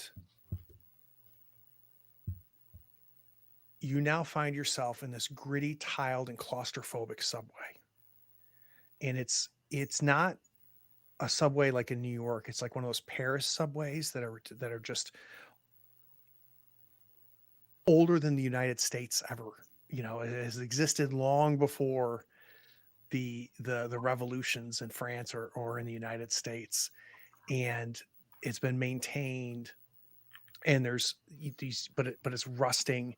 There's trash cans everywhere. You see a flashing light that says "Next train delayed," and you just see the tunnels.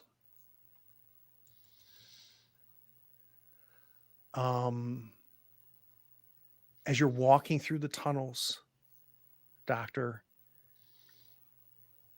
you see a body laying on the tracks. She runs up to it immediately to try to check and see if it's someone who's still alive or has something that she can use. Something's not right. When you go to touch the body, it's in a lab coat. Seems familiar to you. No, no, no. It's No, worse than it that. It's Caitlin. It's the real Caitlin. No, And it can't she's be. alive. And she looks up to you and says, "Why are you doing this?" I'm not. I didn't mean for. Why are you here? It was supposed to be me. No, it was always supposed to be me. None of this was supposed to happen to you. But no, you can't be here. That's impossible. It's impossible. You can't be here. And I think she like goes to stand up and turn away from her, like just completely turn away. You know it's Not not so that easy. easy. So easy. Yes, but this isn't something you can do alone. Help is needed from other characters or from a local. Ooh. Um, I think that as I go to turn away, Caitlin stands up and says, "This isn't yours, this is mine, and you're going to need me to help get you there." And I'm just shivering at this point, just in shock. And I say, "Look, fine. I didn't want to be alone anyway. I've I just we just got to keep going. Need to get to the next space." And I'm imagining suddenly a light comes on at the next station. So you've been walking through this tunnel with her, and now you can see the light that is like the next stop on the subways. You've been walking along the tracks, and the two of you walk there together. Yes, but as the camera pans out, there's only one figure walking down the track. Ooh, I like it. All right, Amy, it's yours. Start turn. Oh boy, move to the center. Okay, here at the heart of the zone, the scientists will finally be able to express the wish that brought them all this way. What will the zone do with that wish? That's for everyone else to decide using the not so easy cards gathered on this journey. Enter the center. Keep The going. lone survivor has made it to the legendary center of the zone. First, to find the center together. Is it staggering beauty, incomprehensible horror, alien strangeness, or something else? I think it is a combo. It's both staggeringly beautiful and completely incomprehensible. Lights are moving and bouncing. The same spectrum is moving, but in such random and odd patterns that it just isn't making sense to the eye. And I think that you're seeing those ghost children again, but you're also seeing the ghost of the captain, the ghost of the chaplain, the ghost of the writer walking among them and just all surrounding you. Anybody want to add anything? Or are we meeting the center? Right. going. You came into the zone driven by an obsession, which was your legacy of what will you leave behind. Do a short flashback about the origin of this obsession. Does it still drive your wish? So you see an office, a large office. There are all kinds of awards. There are books on the shelf. Um, Someone has spent a lot of time in this office gathering so many different things in the field of biology specifically, and you see the actual Dr. Caitlin Spicer sitting behind her desk, and a younger Margaret staring at all of these things and just in awe and saying, I this is what I want. Can we do this together? Can you help me get here? And Dr. Spicer barely looking up and saying, of course, you know, we'll make sure that you're well compensated. We just have a lot of research to do, and you're going to be doing a lot of work. You understand how difficult this is going to be. Like, this is a lot of research. And Margaret is just like, of course I can do this. Trigger it. Let's do the wish. All right, the scientist's wish.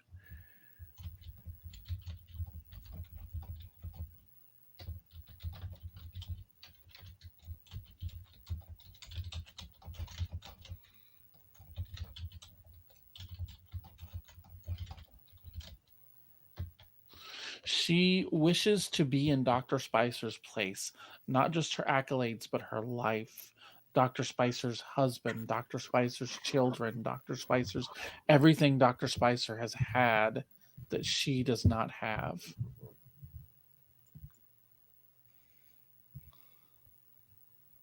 It's not so easy. Okay. Now this is each of us have our own individual thing here. I've got the most not so easy cards while alive. There is now the judgment deck. You decide how the zone treats the wish by choosing a card from this deck. All right, I'm going to start judgment. Each of you are going to, both Amy and Deke are going to add to it.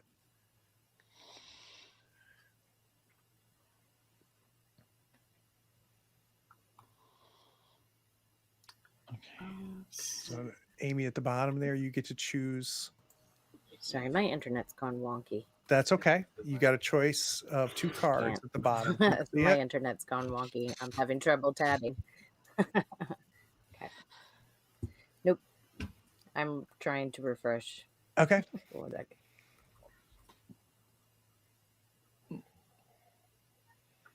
This is so cool. It's so cool. I'm really into this right now. Like, and what's cool is that we now, all of these not so easy cards that we've acquired now become how we influence things. Tell me what you see, Amy. Ooh, her internet is having all kinds of problems.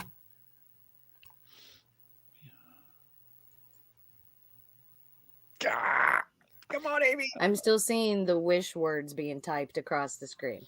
Oh, okay. Let's see here.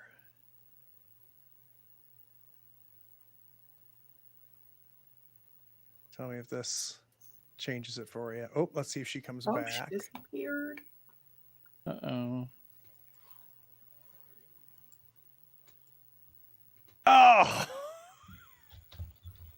No! Why? Brian's in the chat going, the zone claimed Amy. All right, looks like she's coming back here. Let's see. Come on, Amy. Is not part of the zone. All right, we see you, Amy. Can you hear us? You're muted, but no. Oh, Kinda. All right. Yep. Do you see the three cards that are down below? No. Oh, looks like you chose yes. She But. picked yes, but. Mm-hmm. Okay. okay. Deke, it's your turn. No and. Okay. All So right. there's a yes button and no and. Craig, the final judgment is yours. Does the scientist get her wish? We've got 1, 2, 3 yes ands and 4 no, and a no and a no but. Ooh, I like no and. it's even worse than that. Oh my gosh.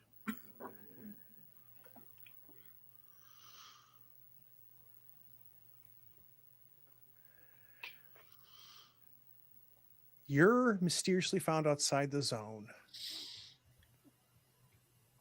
And you are at a mailbox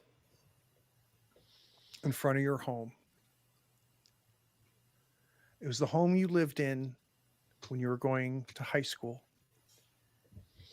And you applied to Boston University to be part of their biology department. You're going to be an undergrad in biology. It was your sophomore year that you first met Dr. Spicer. And you walk up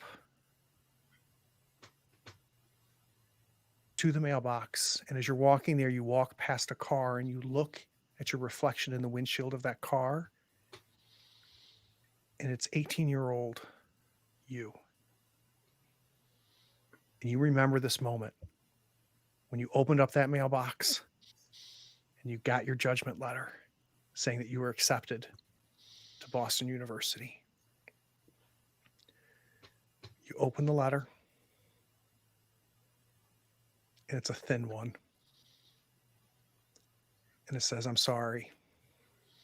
Thank you for applying." It's your epilogue. Margaret becomes obsessed. She knows what her story should be, and this is not it. And at first, she just tries to get over it. She goes about day to day. You know, she gets into a different program, and it's not the one she wanted, but it's fine. And she kind of listlessly goes through the first semester of classes, but that phantom of what her life should have been is almost overlaid over top. She keeps having these visions of like, this is where I should be, and I'm not. And finally she says, no, I'm going to reclaim it.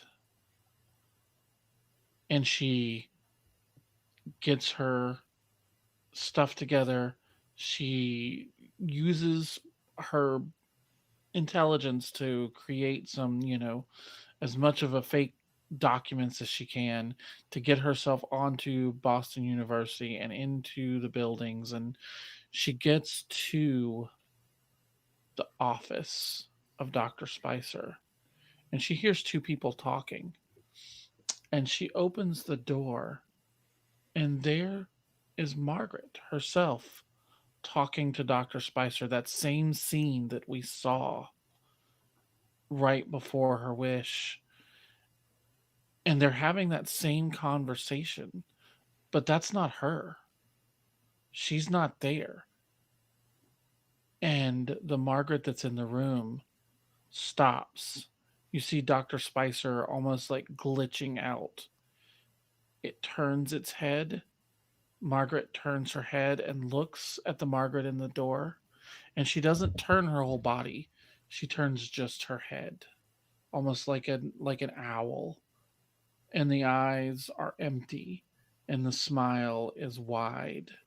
And as she opens her mouth, rust pours forward, and Margaret dissolves.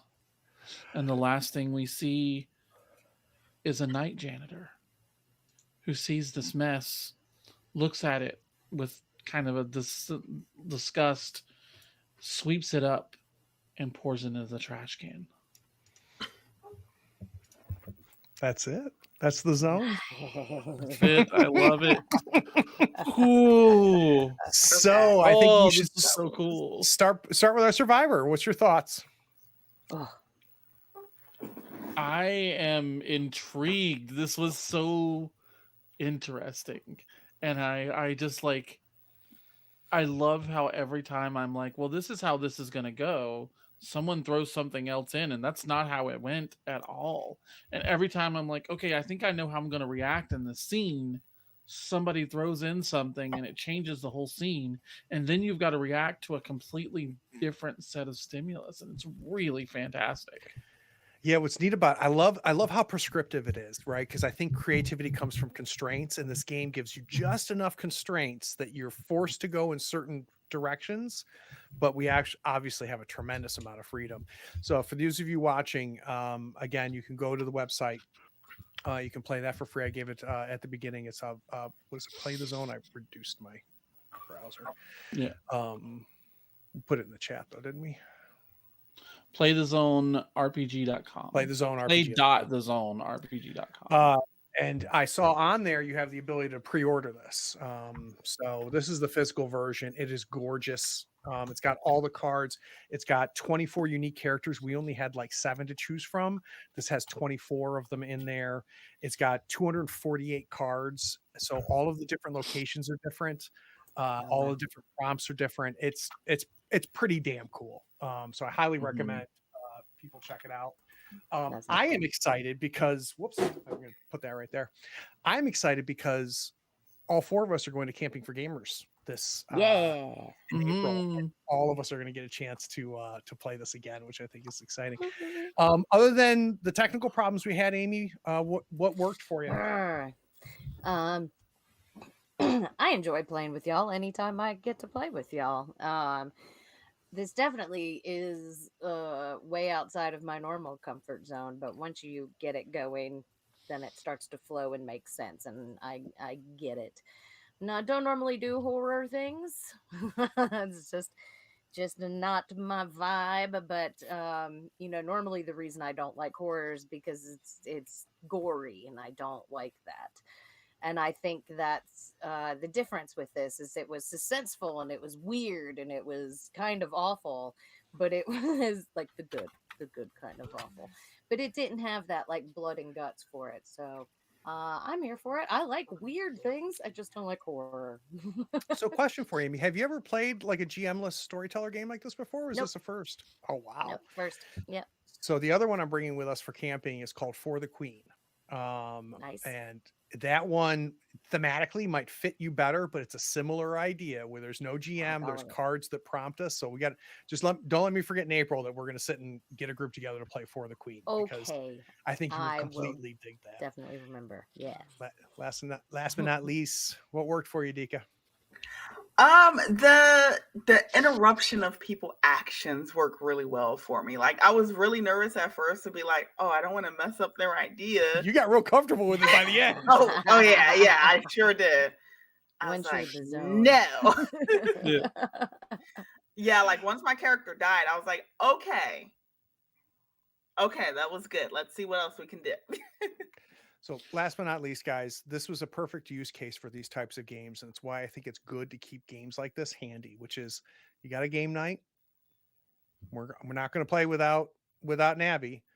And you just grab this off the shelf and you saw how easy it was for us to get just up and running. So, things like For the Queen, The Zone. God, I'm trying to think of some of the other great storytelling games out there. There's a ton of them. Highly recommend keeping them handy because they're easy to teach and you immediately get started. All right, folks, we'll be back. We've already got the next Brindlewood base scheduled. I can't remember when it is though off the top of my head. I do have an important announcement. Quick. Tell me the important announcement. February 28th is the episode 0 premiere of Dika and I in Old Gods of Appalachia on Fables Around the Table. You can find it in any of your podcatchers. It's going to be awesome. Come listen to us. Let us know what you think. So excited to work with these guys and so excited to get Dika in with another cool RPG crowd. I love Dika, how everybody is just like, yeah, I need you at my table. We need Dika. Everyone needs Dika in their lives. I mean, they literally said, we literally got like, we got to the end of it because we've had a while building it up and we were like, we really need a different player. We need to have, we need to like build up some, and I was like, oh my gosh, I know the perfect person. And so I was like, Dika, how do you feel about Old Gods of Appalachia? And she was like, I love it. Yeah, everybody loves that. All right, folks, appreciate it. We'll be back with Brindlewood Bay on Saturday. We're playing public access. Yay. And I think this is Yay. the first time I've said it. Forbidden Lands is coming back next month. So for those of you that have been loving you some Forbidden Lands, make sure you come check it out. Cheers all. Bye. Bye. Oh my gosh.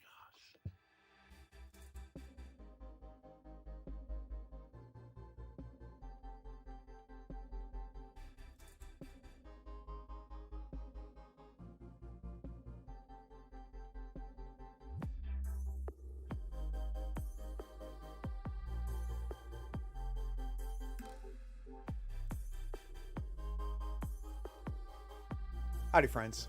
Thank you for watching. All our content is archived and organized in playlists on the Third Floor Wars YouTube channel. Check it out.